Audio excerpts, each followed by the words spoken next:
Hello வணக்கம் and welcome to cricket news Tamil channel. இந்த video நம்ம அதை பற்றி பார்க்க போகிறோம் அப்படின்னா, இங்கிலாண்டை வெறும் 132 ரன்களுக்கு சுருட்டிய நம்மளுடைய இந்திய அணி சூரியகுமார் யாதவோட கேப்டன்சி சொல்லி அடிச்சிருக்கிறாரு அப்படின்னு சொல்லணும்.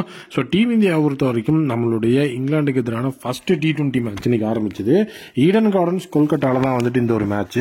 ஸோ ஈடன் கார்டன்ஸ் கொல்கட்டாவோட பிச் ரிப்போர்ட்டை பார்க்கும்போது ஸோ 230 அப்படிங்கிறது தான் வந்து பார்த்தீங்கன்னா மினிமம் ஸ்கோராகவே இருக்கணும்.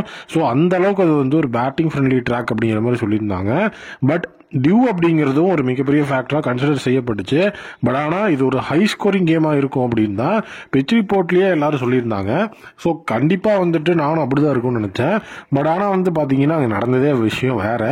இந்தியாவோட ஸ்பின்னர்ஸ் எல்லாரும் பயங்கரமான ஒரு பெர்ஃபார்மன்ஸை கொடுத்து ஸோ மொத்தமாக அந்த இடத்துல இங்கிலாண்டை முடிச்சு விட்டாங்க. ஸோ இங்கிலாண்டால் வந்து நிர்ணயிக்கப்பட்ட 120 பாலில் வந்து பார்த்தீங்க அப்படின்னா வெறும் 132 ரன்கள் மட்டுமே தான் அடிக்க முடிஞ்சது.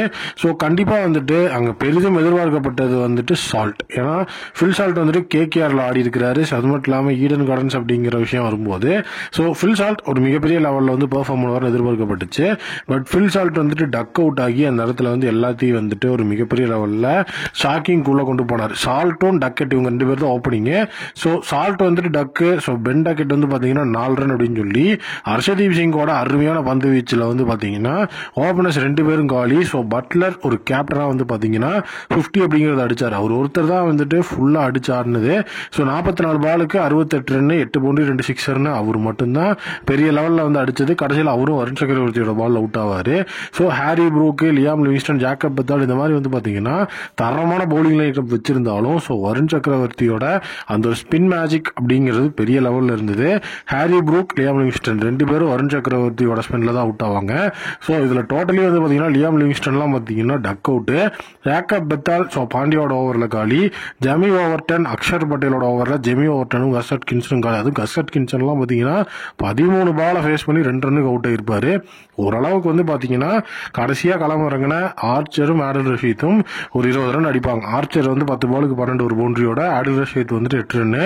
ஸோ ஆர்ச்சர் ஹர்திக் பாண்டியாவோட அந்த ஒரு பவுலிங்கில் வந்து நாடம் மறந்துடுவார். ஸோ கடைசி பாலில் ஆடில் ரஷீத் ரன் அவுட் அப்படிங்கிற அந்த ஒரு விஷயத்துக்குள்ள வந்து மார்க் அவுட் ஆனதோட ஆடில் ரஷீத் மட்டும் நாட் அவுட்டாக நிற்பார்.